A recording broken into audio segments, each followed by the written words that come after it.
Welcome back mga katambalan, mga hot topic and issue. Pag-usapan natin. Update po tayo kay Alden Richard na kung saan nga po ay rumampa itong si Alden Richard sa katatapos lang na bench body of work na ginanap sa SM Mall of Asia Arena na talaga namang pinainit ni Alden Richard ang stage ng bench. Pati na rin si Catherine Bernardo na talaga namang napaka-sexy sa ginanap na bench body of work.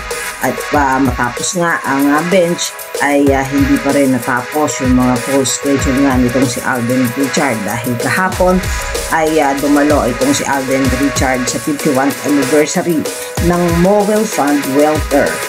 Ito po ay ginanap sa bahay alumni sa UP Diliman. Anniversary po ito ng Mobile Fund Welfare na kung saan nga po ay katuwang nitong si Alden Richard ang mobile fund sa kanyang lights camera run takbo para sa pelikulang Pilipino.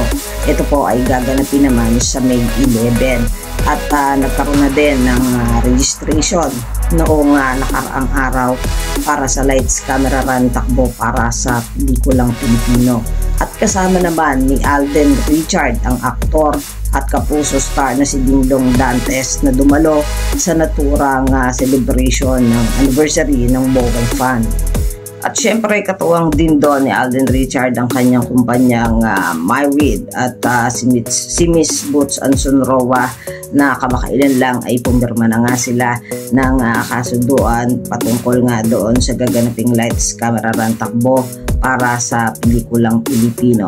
Samantalang mamaya naman si Alden Richard ay mag-host naman para sa gaganaping PMPC Star Award 2025. Mamaya na po yan. Yan po ang mga update natin ngayon kay Alden Richard. Kayo mga katambalan, ano ang masasabi niyo? Mag-comment lang sa comment section at pag-usapan natin. Yan ang mga hot topic and issue dito lamang sa Tambalang JK.